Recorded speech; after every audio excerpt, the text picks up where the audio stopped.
Friends, welcome to cooking with Ammu channel. இன்றைக்கி இறால் தொக்கு ரொம்ப ருசியாகவும் சிம்பிளாகவும் எப்படி செய்யணும் பார்க்க போகிறோம். வாங்க வீடியோக்குள்ளே போகலாம். காலையிலே போய்ட்டு 1 கிலோ இறால் வாங்கிட்டு வந்துட்டோம். அவங்களே வந்து தோலெல்லாம் எடுத்து கொடுத்துட்டாங்க. வீட்டுக்கு வந்து அந்த ஒரு குடல் மாதிரி ஒன்று இருக்கும், அதெல்லாம் நான் க்ளீன் பண்ணி எடுத்து வச்சுட்டேன். இதுக்கு தேவையான பொருள் பெரிய வெங்காயம் 3 தக்காளி பழம் எடுத்து வச்சுருக்கேன். உங்கள்கிட்ட வந்து சின்ன வெங்காயம் இருந்ததாக கூட சின்ன வெங்காயம் 3 கைப்பிடி எடுத்துக்கலாம். இஞ்சி பூண்டு பேஸ்ட்டு தேவைப்படுறதுனால ஃப்ரெஷ்ஷாக ரெடி பண்ணி வச்சுருக்கேன். இதுதான் நமக்கு வந்து தேவையான பொருளை ரொம்ப ஈஸியாக செய்திடலாம். ஒரு 1/4 மணி நேரத்துக்குள்ளே நம்மளுடைய எறா தொக்கு வந்து ரெடி ஆகிடும். வெங்காயத்தை பொடி பொடியாக கட் பண்ணிக்கணும். நம்ம வீட்டில் பிளேடர் இருக்குனால நான் பிளேடரில் வந்து கட் பண்ணிட்டு காட்டுறேன் பாருங்கள். உங்களுக்கு ரொம்ப பொடியாக இருந்ததுன்னா நமக்கு சீக்கிரமாக வந்து வதங்கிடும். அதுக்காக தான் நான் வந்து பொடி பண்ணி வச்சுருக்கேன். சின்ன வெங்காயம் சேர்த்தா இன்னும் ருசியாக இருக்கும். சின்ன வெங்காயம் இல்லாதனால நான் பெரிய வெங்காயம் போட்டிருக்கேன்.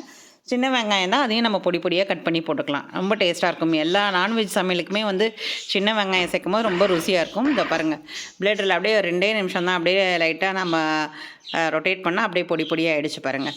இப்போ வந்து நம்ம ஒரு மண் வானலில் தான் செய்ய போகிறோம். மண் கடாய் வந்து வச்சுட்டேன். இந்த பக்கம் வந்து பார்த்திங்கன்னா ரைட் ஹேண்ட் சைடு சாதத்துக்கு வந்து தண்ணி வந்து போட்டு வச்சுருக்கிறேன். குண்டானில் அரிசியும் கழுவி ரெடி பண்ணி வச்சுக்கலான்னு எண்ணெய் நல்லா ஒரு குழி எண்ணெய் ஊற்றிக்கிங்க. எண்ணெய் சூடானோன்னா 1 ஸ்பூன் பெருஞ்சீரகம் போடுங்க. வேறு எந்த மசாலாவும் தேவையில்ல, ரொம்ப சிம்பிளாக செய்திடலாம். பொடியாக கட் பண்ணி வச்சுருக்க வெங்காயத்தையும் நம்ம போட்டு வதக்கிக்கலாம். இப்போது நல்லா வதக்கி விடுங்க. ரொம்ப ஹை ஃப்ளேமில் வைக்கணும்னு அவசியம் கிடையாது, மீடியம் ஃப்ளேமில் வச்சு வதக்கி விடலாம். வெங்காயம் வந்து கொஞ்சம் நல்லா வதங்கணும். இந்த பக்கம் வந்து பார்த்திங்கன்னா தண்ணி வந்து கொதிக்க ஆரம்பிச்சிருச்சு. அரிசியும் வந்து ஊறிடுச்சு. எப்பயும் ஒரு 1/4 மணி நேரம் to 20 நிமிஷம் நம்ம அரிசியை ஊற வச்சா நமக்கு அரிசி வந்து சீக்கிரமாக வெந்துடும். சாதத்துக்கு பார்த்திங்கன்னா அவ்வளோ கொதிச்சோன்னா அரிசியுமே எடுத்து போட்டுட்டேன். இப்போ இந்த பக்கம் பார்த்திங்கன்னா வெங்காயம் வதங்கிட்டு இருக்கு. இன்னும் கொஞ்சம் வந்து கலர் மாறட்டும். இந்த ஸ்டேஜில் நம்ம வந்து இஞ்சி பூண்டு பேஸ்ட் அரைச்சி வச்சுருக்கோம் இல்லையா, ஃப்ரெஷ்ஷாக அரைச்சி செய்யும் போது ரொம்ப டேஸ்ட்டாக இருக்கும். நல்லா கோபுரமாக வந்து 1 ஸ்பூன் வந்து போட்டுக்குங்க. போட்டுட்டு அதையுமே பச்சை வாசனை போகிற அளவுக்கு நல்லா வதக்கி கொடுப்போம். இப்போயுமே இந்த இஞ்சி பூண்டு பேஸ்ட்டு போட்டால் நல்லா உடனே வதக்கணும், இல்லைனா அடி பிடிச்ச மாதிரி ஆகிடும். அது எந்த பாத்திரமாக இருந்தாலும் சரி, நல்லா வந்து வதக்கி விடுங்க. பச்சை மிளகா வந்து ஒரு 4 பச்சை மிளகா கீறி வச்சுருக்கேன், அதையுமே போட்டு சேர்த்துக்கலாம். உங்களுக்கு நீல வாக்கில் பிடிக்கலன்னா நீங்கள் ரவுண்டாக சின்னதாக கூட கட் பண்ணி சேர்த்துக்கலாம். இப்போ நம்ம தக்காளி பழத்தையுமே வந்து கட் பண்ணிக்கலாம். கொஞ்சம் பொடியாக கட் பண்ணிக்கலாம். பிளேடராலே ஒரே ஒரு சுற்றிக்கிறேன். அது பொடி பொடியாக வந்து கட் பண்ணி கொடுத்துரும். இந்த காமிக்கிறேன் பாருங்கள், ஈஸியாக வதங்கிடும். அதுக்காக தான் நல்லா வந்து வதங்க ஆரம்பிச்சிருச்சு வெங்காயம்லாம். இப்போ வந்து நம்ம கட் பண்ணி வச்சுருக்கக்கூடிய தக்காளி பழத்தையுமே போட்டு வதக்கிக்கலாம்.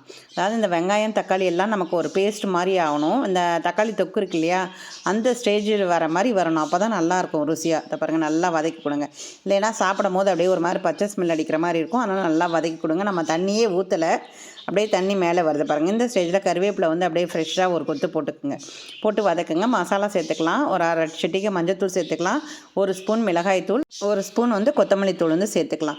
உங்களுக்கு வந்து காரம் வந்து எப்படி இருக்கோ அதுக்கு தகுந்த மாதிரி நீங்கள் சேர்த்துக்குங்க. கூடவோ குறைச்சலோ நீங்கள் போட்டுக்கலாம். நல்லா வதக்கி கொடுங்க. இந்த மசாலாலாம் நல்லா வெங்காயம் தக்காளியோடு நல்லா மிக்ஸ் ஆகிற மாதிரி நல்லா வதக்கி கொடுங்க. இப்போ உங்களுக்கு வேணும்னா வந்து ஒரு 1/4 ஸ்பூன் வந்து பெப்பர் தூள் வந்து சேர்த்துக்கலாம். எங்களுக்கு பிடிக்கும் அதனால் சேர்த்துக்கிறேன். உங்களுக்கு வேணான்னா இதை நீங்கள் ஸ்கிப் பண்ணிடலாம். உங்களுக்கு அந்த வெறியும் தனி மிளகாய் தூளும் கொத்தமல்லி தூளுமே போதுன்னா விட்டுடலாம் நீங்கள். இப்போ நம்ம வந்து அலசி வச்சுருக்கோம் இல்லையா 1 கிலோ இறால், அதையுமே போட்டு நல்லா வதக்கி கொடுப்போம்.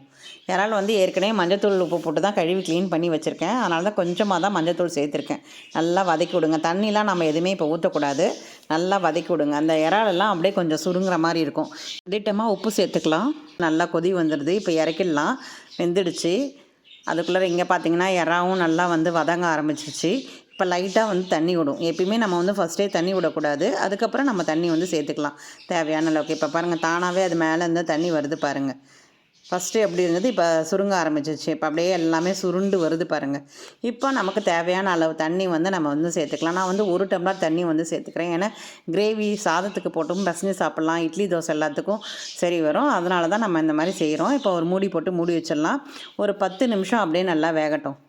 மீடியம் ஃப்ளேமில் வச்சுருங்க. ஒரு 10 நிமிஷம் கழிச்சு பார்க்கலாம் எப்படி இருக்குன்ட்டுன்னு. வாவ், கமன்னு வாசனையாக இருக்குது. அப்படியே இந்த இறாலோட தொக்கு வாசனை அப்படியே கமாய்க்குது. அடி பிடிக்காமல் இருக்குது பாருங்கள். இப்போ வந்து நம்ம வந்து இப்போ இந்த ஸ்டேஜில் உங்களுக்கு வேணா இறக்கிக்கலாம். எனக்கு இன்னும் கொஞ்சம் திக்காக வேணுன்றனால நான் மூடி எடுத்துகிட்டு திரும்பலாம் மூடலை. அப்படியே கொஞ்சம் நேரம் ஒரு 5 நிமிஷம் வச்சிங்கன்னா அந்த தண்ணியெல்லாம் சுண்டி எப்படி திக்னஸாக அது பாருங்கள். இப்போ கொஞ்சோண்டு கொத்தமல்லி தழை போட்டு அப்படியே இறக்கிக்க வேண்டியதுதான்.